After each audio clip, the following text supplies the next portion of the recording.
नमस्कार विद्यार्थियों, स्वागत है आप सभी का राजस्थान के इतिहास की वीडियो सीरीज में। हम राजस्थान के राजवंशों का इतिहास पढ़ रहे थे और राजवंशों के इतिहास में मेवाड़ के गुहिल सिसोदिया वंश के बारे में पढ़ रहे थे। आज हम देखेंगे अगले शासक महाराणा राज सिंह के बारे में।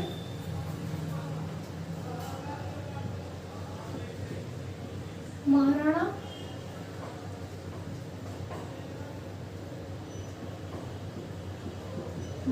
राज सिंह, इनका शासनकाल 1652 ईस्वी से 1680 ईस्वी तक रहा।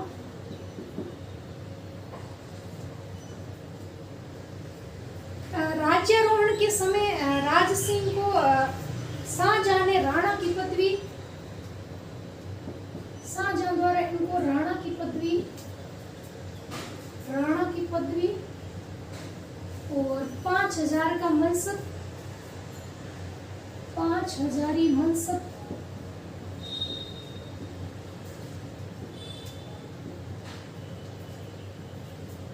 तथा हाथी व घोड़े भेजे थे इनको।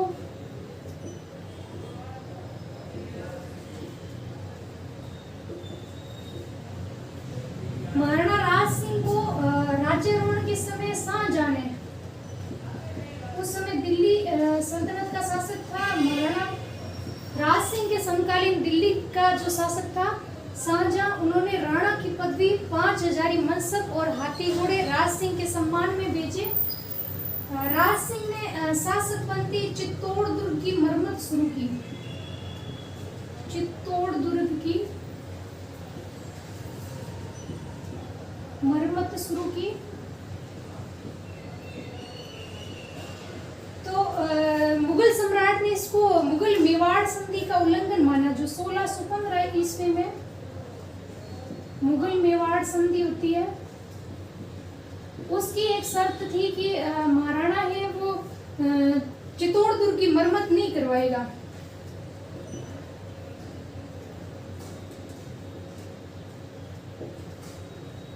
मुगल मेवाड़ संधि 1615 ईस्वी की, इसका उल्लंघन माना शाहजहां ने और सादुल्ला खां के नेतृत्व में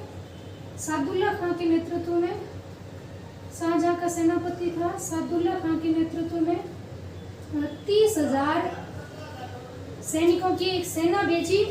तो महाराणा राज सिंह ने वहां से अपनी सेना हटा ली। उसने मुगलों से संघर्ष करना उचित नहीं समझा, तो शाहजहां की सेना दुर्ग के कंगूरे और बुर्ज गिराकर वापस लौट गई।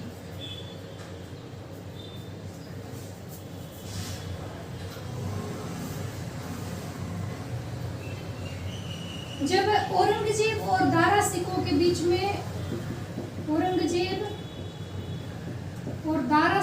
बीच में उत्तराधिकार युद्ध होते हैं, मुगलों में उत्तराधिकार युद्ध होते हैं, तो औरंगजेब भी राज सिंह को अपनी तरफ से युद्ध के लिए आमंत्रित करता है और दारा सिखों भी राज सिंह को अपने तरफ से युद्ध में लड़ने के लिए आमंत्रित करता है। लेकिन राज सिंह कूटनीतिक सोच रखते हुए बुद्धिमत्ता से वो टालम टोल करता रहता है और किसी की तरफ से युद्ध में भाग नहीं लेता है, क्योंकि राज सिंह जानता था कि मैं जिस पक्ष में लड़ूंगा, अगर विपक्ष लड़ाई में जीत जाता है तो ये मेवाड़ के लिए संकट का कारण बन सकता है। इसलिए राज सिंह ने मुगलों का जो उत्तराधिकार युद्ध था उसमें किसी का भी साथ नहीं दिया था। इसके अलावा औरंगजेब किशनगढ़ की राजकुमारी चारुमती से विवाह करना चाहता था। किशनगढ़ की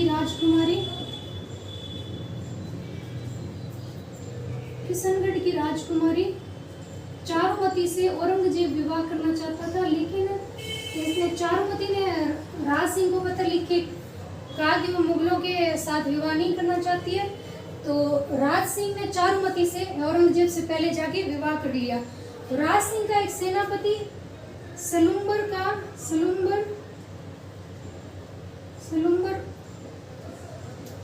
उदयपुर का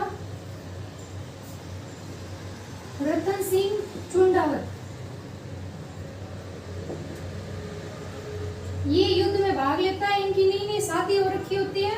सलह कंवर जो बूंदी की राजकुमारी थी, सहल कंवर, ये कहीं कहीं सलह कंवर नाम मिलता है हमें। इनके साथ विवाह हो रखा था। रतन सिंह चुंडावत औरंगजेब से युद्ध करने के लिए जा रहे थे महाराणा राज सिंह की तरफ से। तो इन्होंने अपनी पत्नी से कुछ निशानी देने के लिए बोला युद्ध में जाने से पहले। तो सलह कंवर ने सिर काट कर भेज दिया था, अपना सिर काट कर निशानी के तौर पर भेज दिया। यही सलह कंवर इतिहास में हाड़ी रानी के नाम से विख्यात है। हाड़ी रानी जो रतन सिंह चुंडावत की पत्नी थी, और रतन सिंह चुंडावत राज सिंह के सेनापति थे।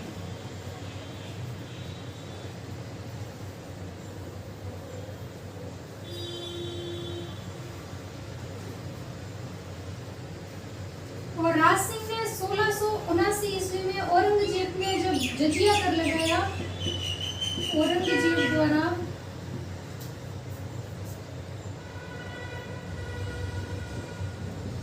जजिया कर लगाने का विरोध किया।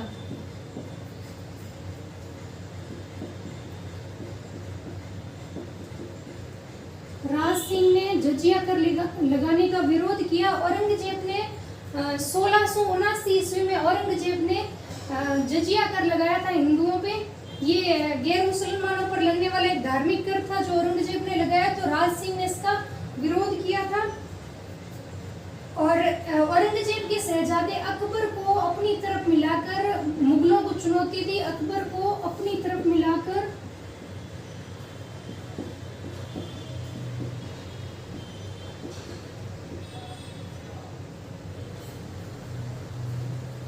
मुगल शक्ति को कमजोर करने का प्रयास किया। मुगल शक्ति को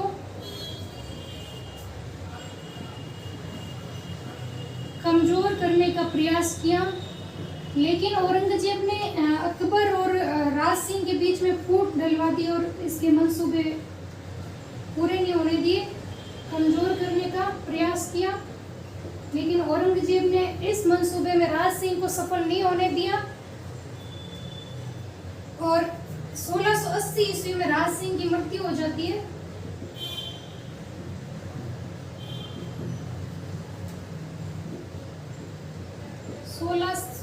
ईस्वी में राज सिंह की मृत्यु हो जाती है और मुगल मारवाड़ संघर्ष होता है। उसमें राज सिंह ने मुगल मारवाड़ संघर्ष में राज सिंह ने मारवाड़ का साथ दिया था। राज सिंह ने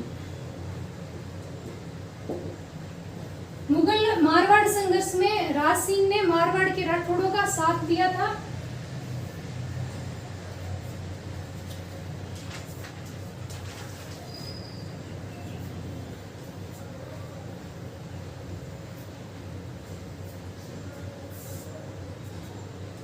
राज सिंह ने विजय कटकातु की उपाधि धारण की थी। इनकी उपाधि थी विजय कटकातु। एक धार्मिक और नैतिक विजेता के रूप में विजय कटकातु की उपाधि धारण की थी। और इनकी पत्नी रामरसदे ने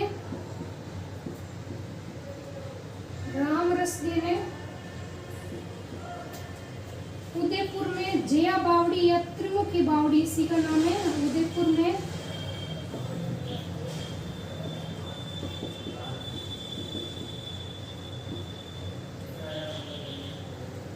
जया बावड़ी या त्रिमुखी बावड़ी का निर्माण करवाया था राज सिंह की पत्नी रामरसदे ने। और अकाल प्रबंधन के उद्देश्य से राज सिंह ने राजसमंद झील का निर्माण करवाया था। राजसमंद झील का निर्माण करवाया था। ये उदयपुर में स्थित है। राजसमंद झील गोमती नदी के पानी को रोक के राजसमंद झील बनवाई थी। गोमती नदी के पानी को रोककर राजसमंद झील बनवाई थी। और राजसमंद झील की पाल पर नौचौकी नामक स्थान है। नौचौकी, यहाँ राज प्रशस्ति लिखवाई। राज प्रशस्ति, राज प्रशस्ति लिखवाई। इस राज प्रशस्ति के रचनाकार रणछोड़ भट्ट थे। ये विश्व की सबसे बड़ी प्रशस्ति है,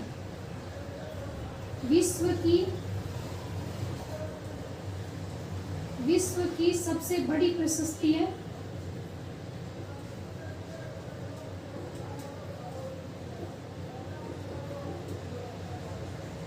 और संस्कृत भाषा में है,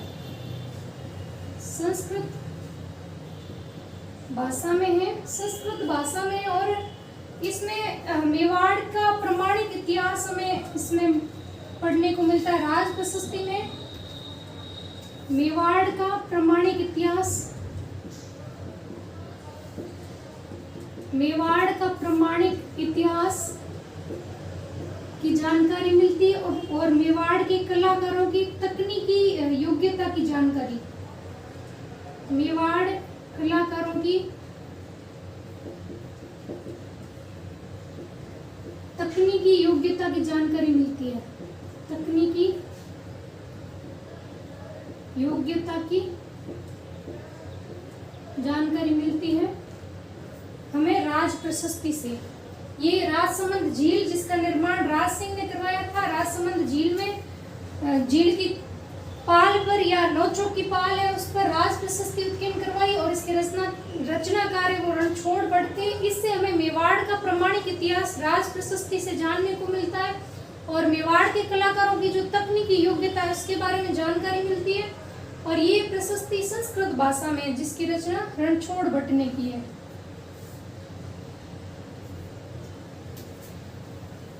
इसके अलावा राज सिंह ने मंदिर बनवाए थे चित्तौड़ में नहीं, राजसमंद में। दाऊ जी महाराज या दामोदर जी, इन्हीं का नाम है, दाऊ जी महाराज या दामोदर जी।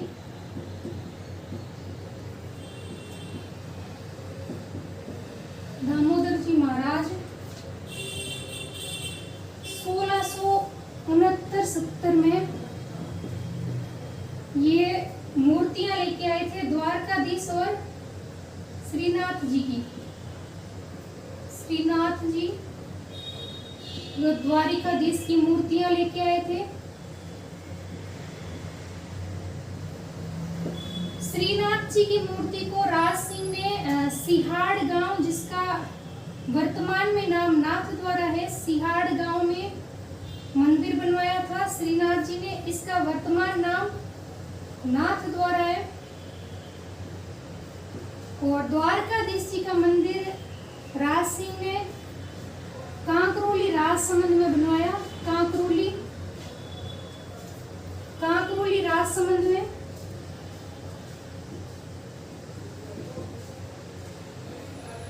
द्वारकाधीश जी का मंदिर बनवाया और श्रीनाथ जी का मंदिर सिहाड़ गांव नाथ द्वारा में राज सिंह ने बनवाया था। और उदयपुर में अंबिका माता का मंदिर, उदयपुर में अंबिका माता का मंदिर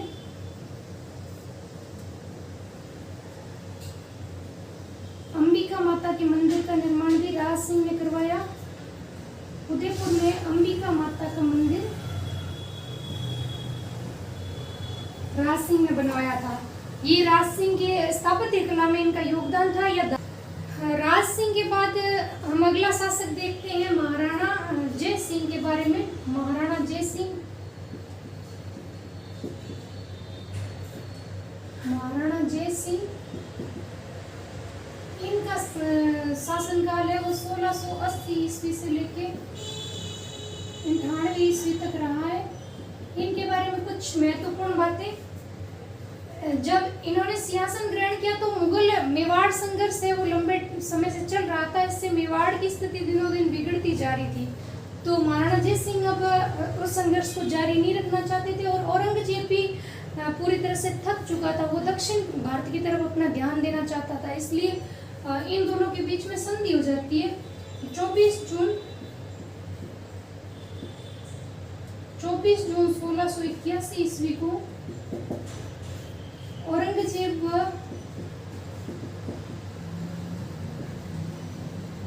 महाराणा जय सिंह के बीच, औरंगजेब व जय सिंह के बीच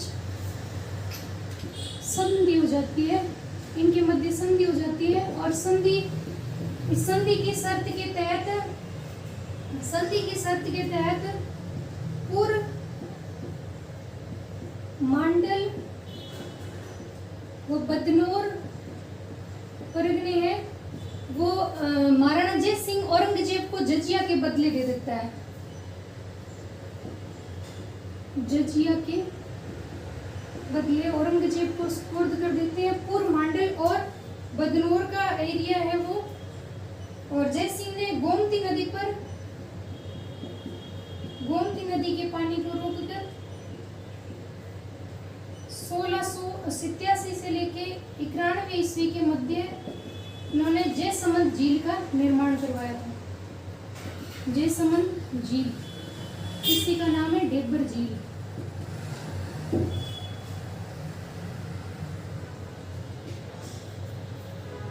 महाराणा जय सिंह के बारे में हमें इतनी जानकारी मिलती है कि उन्होंने वो सेकंड जो मुगल मेवाड़ संधि की थी 24 जून 1681 को औरंगजेब से, इन्होंने जजिया के बदले पूर्व मांडल और बदनौर के इलाके इनका राजस्व औरंगजेब को सौंप दिया और इन्होंने गोमती नदी पर जयसमंद झील का निर्माण करवाया था।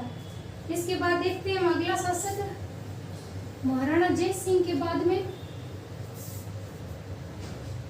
अमर सिंह सेकंड।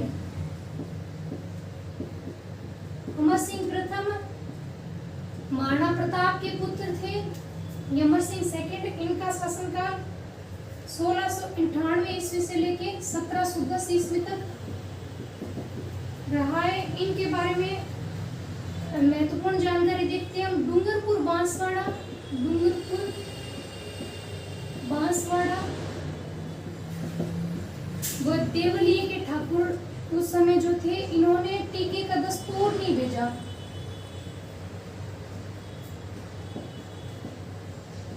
डूंगरपुर बांसवाड़ा और देवलिए के जो रावल थे, इन ठिकानों के रावल थे, टीके का दस्तूर नहीं भेजा, इसलिए ये इनसे नाराज थे और इन पर आक्रमण करके इनको दंडित किया था। डूंगरपुर बांसवाड़ा और देवलिए के रावल या ठाकुर जो वहां के थे, उनको आक्रमण करके इनको परास्त किया और 1708 ईस्वी में देवारी समझौता होता है। इसमें अमर सिंह सेकंड का भी योगदान है। अमर सिंह द्वितीय, 3 शासकों के बीच होता है। अमर सिंह द्वितीय, अजीत सिंह और स्वाई जय सिंह।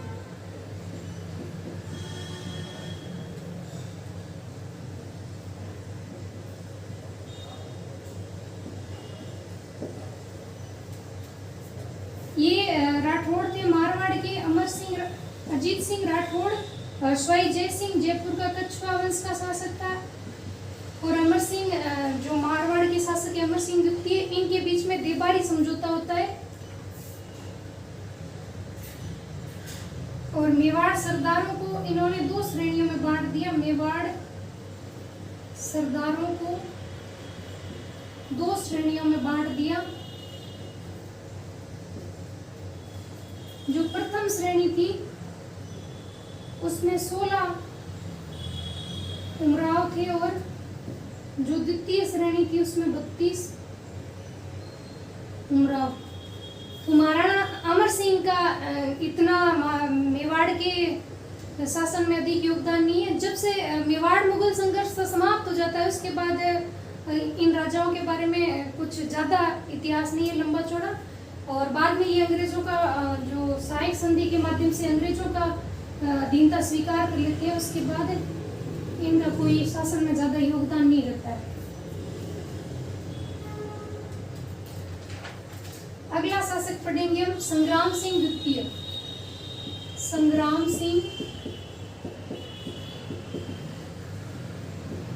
सिंह द्वितीय, इनका शासनकाल 1710 से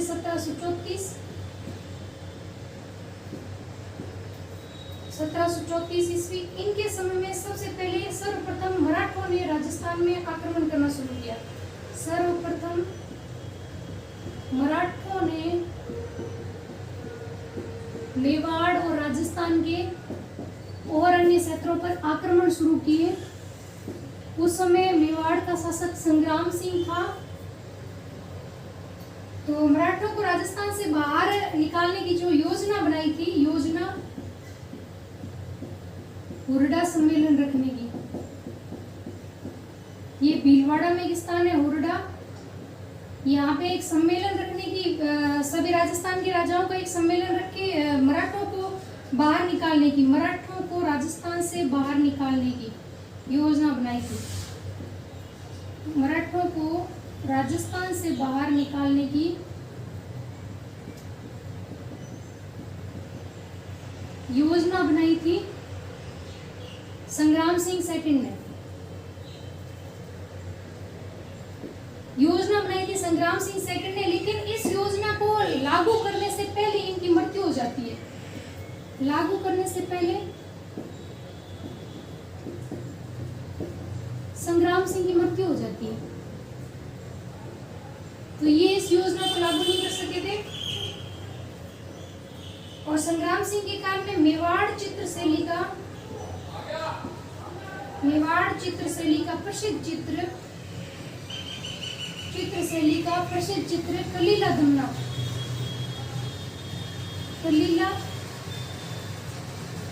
दमना का चित्रण, ये मेवाड़ चित्रशैली का सर्वाधिक प्रसिद्ध चित्र है कलीला दमना, जो पंचतंत्र की कहानियों पर आधारित है। पंचतंत्र पुस्तक है विष्णुगुप्त की।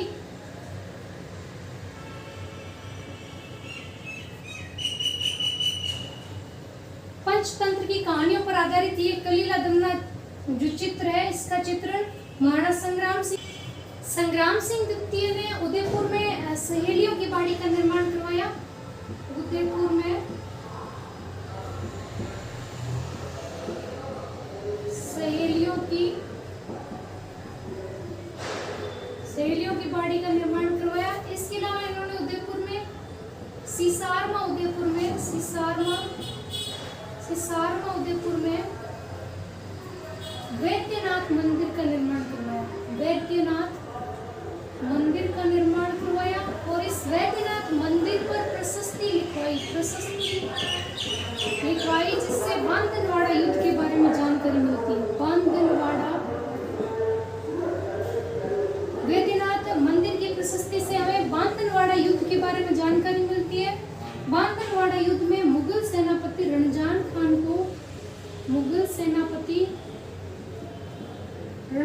खान को संग्राम सिंह द्वितीय हराते हैं। अगला शासक देखते हैं हम, महाराणा जगत सिंह द्वितीय।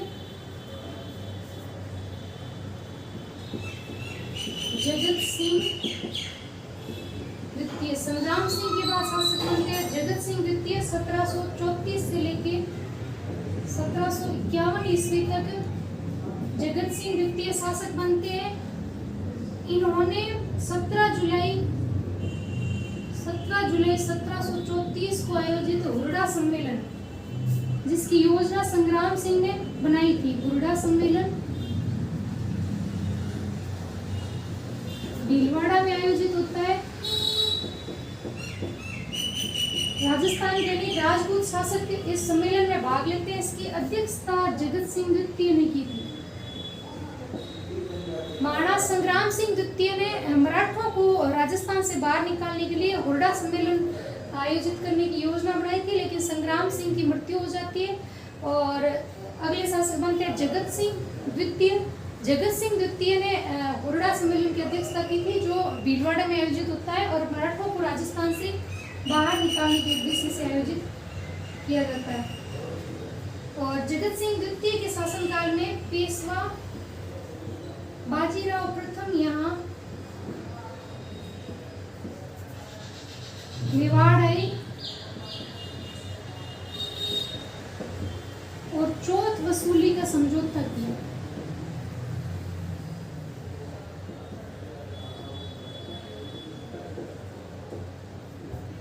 मेवाड़ का प्रथम शासक जिसने मराठों को कर देने का वादा किया था वो जगत सिंह द्वितीय थे। बाजीराव प्रथम ने इनसे चौथ वसूली का समझौता किया और जयपुर का उत्तराधिकार संघर्ष होता है, जिसमें माधो सिंह का साथ देते हैं जय सिंह। जगत सिंह द्वितीय माधो सिंह का साथ दिया था। जयपुर में जो उत्तराधिकार संघर्ष होता है इसमें माधो सिंह का साथ दिया जगत सिंह द्वितीय ने। जगत सिंह के बाद मेवाड़ के जो शासक बनते हैं, 3-4 शासक जिनका इतिहास में ज्यादा योगदान नहीं है। प्रताप सिंह द्वितीय,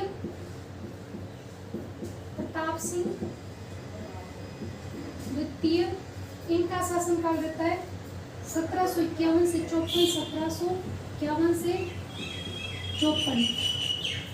और प्रताप सिंह द्वितीय के बाद में राज सिंह द्वितीय जिनका शासनकाल 1754 से लेकर 61 तक। और राज सिंह द्वितीय के बाद में हरि सिंह द्वितीय 1761 से 73 ईस्वी तक हरि सिंह द्वितीय। और इसके बाद में हमीर द्वितीय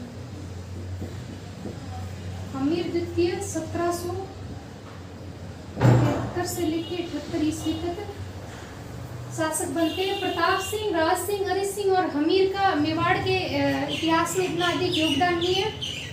इसके बाद जो अगले प्रतापी शासक मेवाड़ के बनते हैं महाराणा भीम सिंह,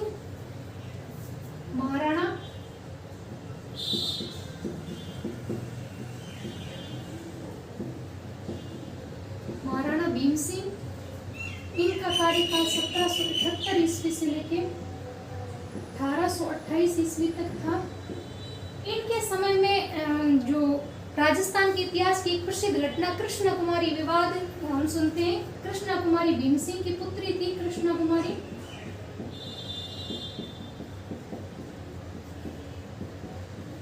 कुमारी का रिश्ता राठौड़ शासक भीम सिंह के साथ होता है। भीम सिंह राठौड़ से, जो मारवाड़ का राठौड़ शासक था भीम सिंह राठौड़ से कृष्ण कुमारी का रिश्ता तय होता है। लेकिन भीम सिंह राठौड़ की शादी से पहले मृत्यु हो जाती है। इसके बाद जयपुर के शासक जगत सिंह द्वितीय से कृष्ण कुमारी का रिश्ता जगत सिंह द्वितीय के साथ तय किया जाता है। तो भीम सिंह का भाई मान सिंह है, जोधपुर का शासक मान सिंह। भीम सिंह की मृत्यु के बाद उसका भाई मान सिंह राठौड़ शासक बनता है। मान सिंह राठौड़ इस बात से नाराज हो जाता है कि आपने अपनी पुत्री का रिश्ता जोधपुर के राठौड़ वंश के साथ किया था और अब आप जयपुर के कछवा वंश के साथ कैसे कर सकते हैं। तो जगत सिंह द्वितीय और मान सिंह के बीच में इस बात को लेकर युद्ध शुरू हो जाता है। और जयपुर और मारवाड़ बड़ी रियासतों के बीच में युद्ध की ये स्थिति देखकर अमीर खां पिंडारी जो भीम सिंह के सेना में था, अमीर खां पिंडारी के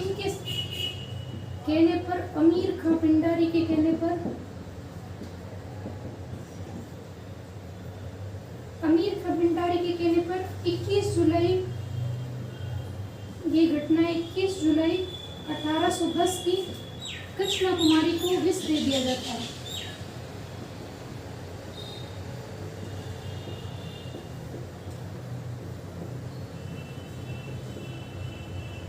अमीर खां पिंडारी भीम सिंह को ये सुझाव देते हैं कि इतनी बड़ी रियासतों के बीच में युद्ध की जो मुख्य वजह है वो कृष्ण कुमारी है। इसका जीवित रहना सही नहीं है, इसको विष देके खत्म कर दिया जाता है। कृष्ण कुमारी विवाद भीम सिंह के काल की प्रसिद्ध घटना। इसके बाद 1818 ईस्वी में भीम सिंह ने अंग्रेजों से संधि कर ली। भीम सिंह ने अंग्रेजों से संधि कर ली।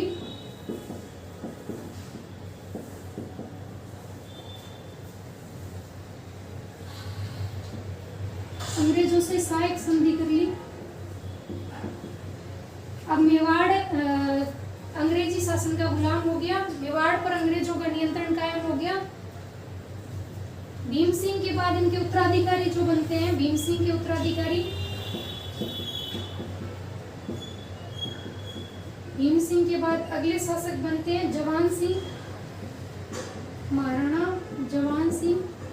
इनका शासनकाल होता है 1828 ईस्वी से लेके 1838 ईस्वी तक। जवान सिंह के बाद महाराणा सरदार सिंह शासक बनते हैं। महाराणा सरदार सिंह जिनका कार्यकाल 1838 ईस्वी से 1842 ईस्वी तक होता है।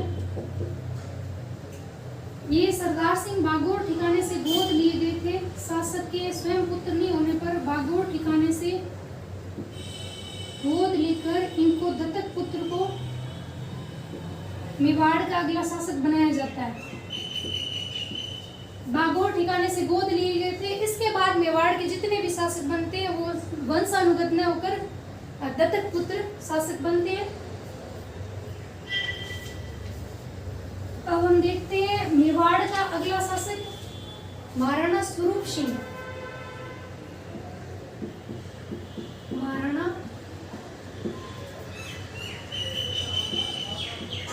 स्वरूप सिंह। महाराणा स्वरूप सिंह का शासनकाल 1842 से 61 ईस्वी तक। 1842 से 1861 ईस्वी पर इन्होंने जाली सिक्कों पर प्रतिबंध लगाने के लिए अपने नाम से स्वरूपशाही सिक्के चलाए थे। स्वरूपशाही सिक्के चलाए इन्होंने, स्वरूपशाही सिक्के चलाए। इन सिक्कों की एक तरफ दोस्ती लंदन शब्द लिखा था।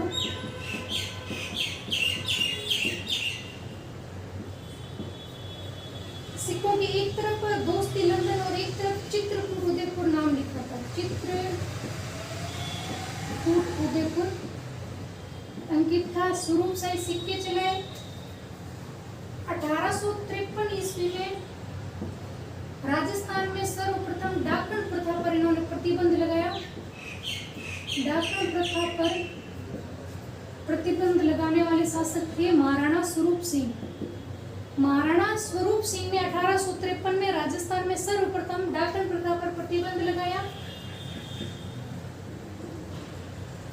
1857 की क्रांति में इन्होंने अंग्रेजों का साथ दिया।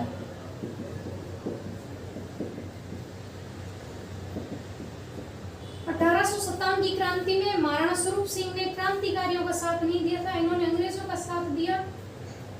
और विजय स्तंभ पर बिजली गिरने से 1857 की क्रांति के समय की घटना है। विजय स्तंभ या कीर्ति स्तंभ जिसका निर्माण महाराणा कुंभा ने करवाया था, इस पर बिजली गिरने से 9वीं मंजिल इसकी क्षतिग्रस्त हो जाती है। 9वीं मंजिल क्षतिग्रस्त हो जाती है। बिजली गिरने से 9वीं मंजिल क्षतिग्रस्त हो जाती है, जिसका पुनर्निर्माण स्वरूप सिंह ने करवाया। महाराणा स्वरूप सिंह ने इसका विजय स्तंभ का पुनर्निर्माण करवाया। और 1861 ईस्वी में इनकी मृत्यु हो जाती है। 1861 ईस्वी में स्वरूप सिंह की मृत्यु हो जाती है। इनकी पासवान एंजाबाई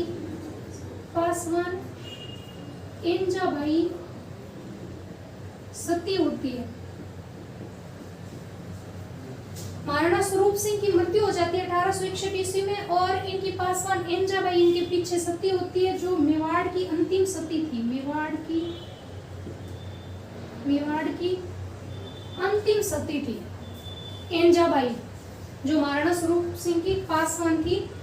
स्वरूप सिंह के बाद में अगले शासक बनते हैं मेवाड़ के महाराणा शंभू सिंह। महाराणा शंभू सिंह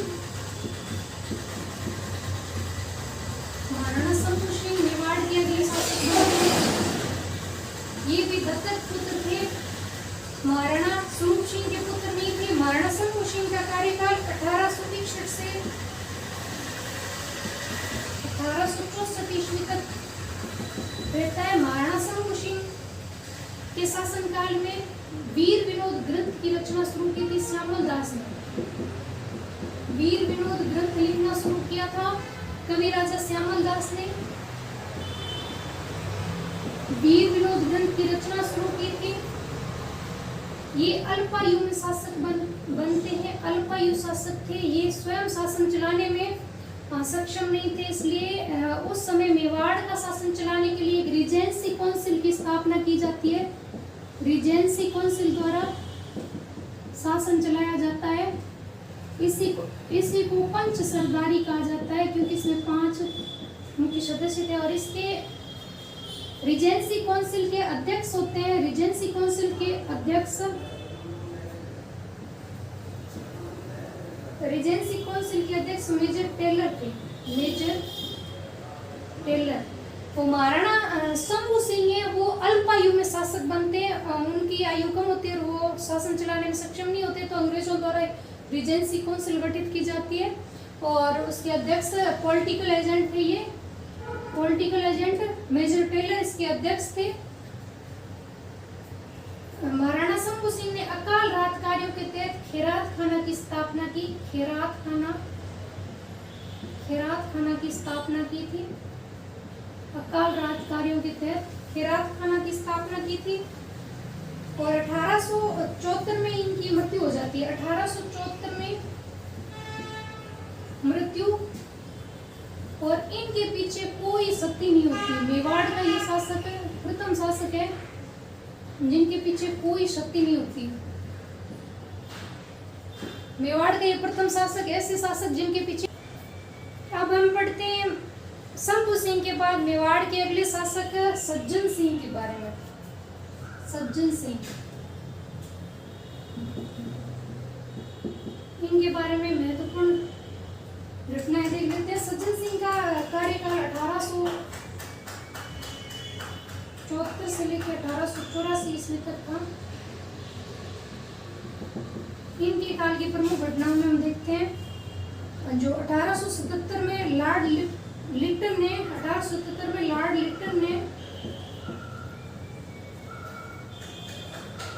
1877 में लॉर्ड लिटन ने दिल्ली दरबार का आयोजन किया।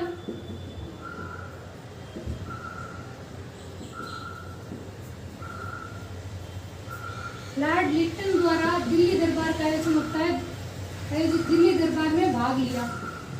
महाराणा सज्जन सिंह ने 1877 ईस्वी में लॉर्ड लिटन द्वारा आयोजित दिल्ली दरबार में भाग लिया और 1878 में अंग्रेजों के साथ नमक समझौता किया। अंग्रेजों के साथ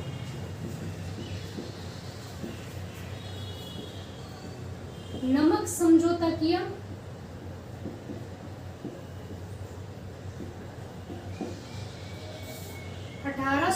ईस्वी में महेंद्र राज सभा की स्थापना की।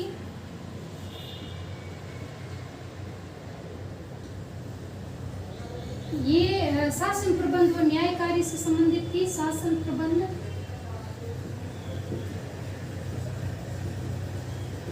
व न्याय कार्य से संबंधित थी। महेंद्र राज सभा का गठन किया और 1881 ईस्वी में गवर्नर जनरल स्वयं आता है चित्तौड़। गवर्नर जनरल ने चित्तौड़ आकर महाराणा सज्जन सिंह को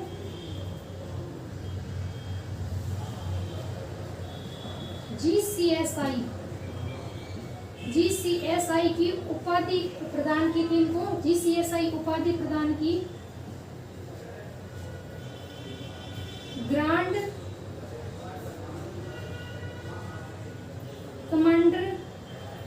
commander of the star of India,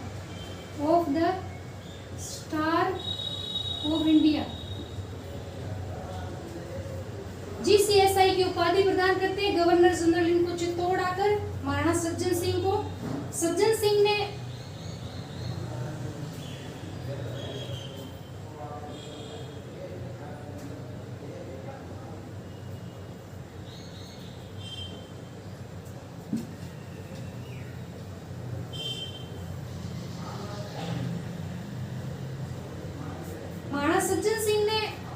जो स्थापत्य के संबंध में या जो सांस्कृतिक इनका योगदान रहा है, सज्जन निवास बाग लगवाया। इन्होंने सज्जन निवास बाग लगवाया। महाराणा सज्जन सिंह ने सज्जन यंत्रालय नाम से छापाखाना, सज्जन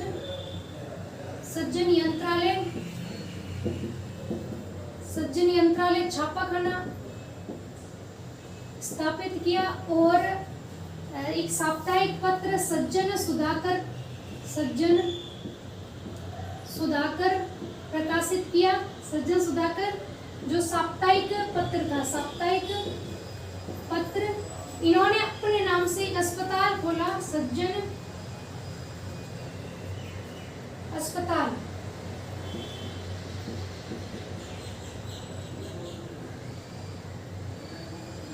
इन्होंने सज्जन अस्पताल और वाल्टर जनाना अस्पताल खोले, वाल्टर जनाना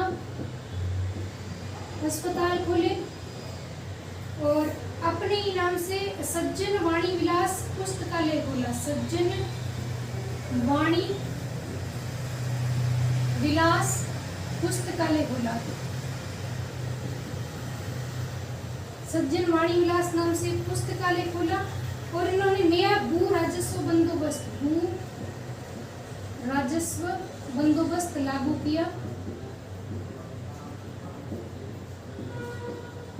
ये महाराणा सज्जन सिंह के जो जन कल्याणकारी कार्य थे उनमें हम देख सकते हैं कि महाराणा सज्जन सिंह ने एक अस्पताल अपने नाम से और एक वाल्टर के नाम से वाल्टर जनाना अस्पताल खुलवाया। इन्होंने सज्जन यंत्रालय नाम से एक छापाखाना स्थापित किया और वहां से सज्जन सुधाकर साप्ताहिक पत्र निकाला और सज्जन वाणी विलास नाम से इन्होंने एक पुस्तकालय, एक लाइब्रेरी खोली थी। इसके बाद हम देखते हैं सज्जन सिंह के बाद में हम देखते हैं अगले शासक महाराणा फतेह सिंह के बारे में। महाराणा फतेह सिंह, इनका शासनकाल, फतेह सिंह का शासनकाल 1884 से लेकर 1930 ईस्वी तक। इन्होंने 1889 में वाल्टर कृत राजपूत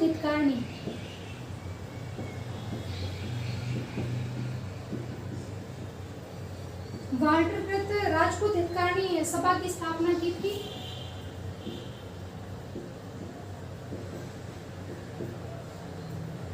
इस सभा की स्थापना सज्जन निवास बाग में, सज्जन निवास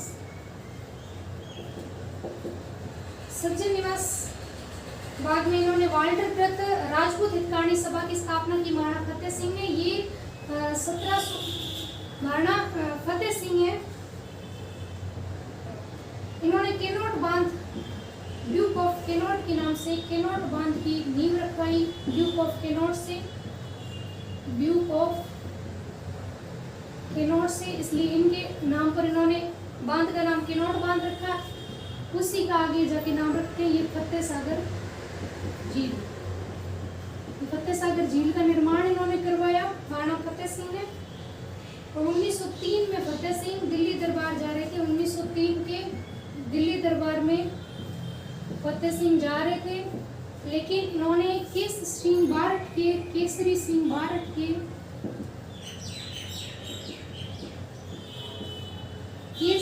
बारट द्वारा लिखे चेतावनी चुंबटिया से अपना विचार परिवर्तन कर लिया। चेतावनी चुंबटिया ये 1316 थे। केसरी सिंह बारट ने लिखे। महाराणा फतेह सिंह को जब वो दिल्ली दरबार जा रहे थे, ये दिल्ली दरबार गए जरूर लेकिन उसमें शामिल नहीं होते हैं और वापस आ जाते हैं।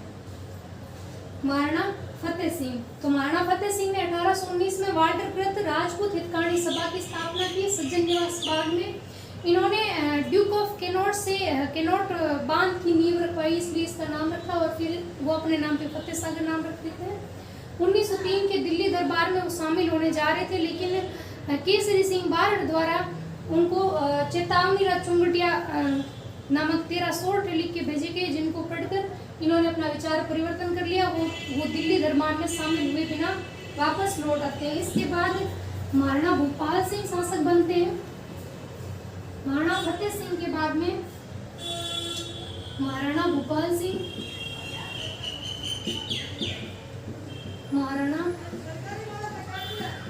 सिंह मेवाड़ के शासक बनते हैं, जो 1930 से 1956 तक शासक रहते हैं। ये सिसोदिया वंश के अंतिम शासक थे।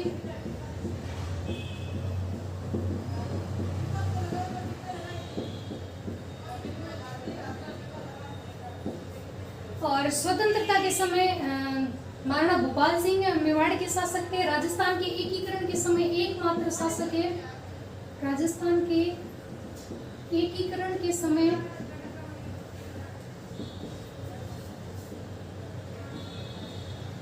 एकमात्र शासक जिनको महाराजा प्रमुख का पद दिया जाता है, जिनको महाराजा प्रमुख का पद दिया जाता है।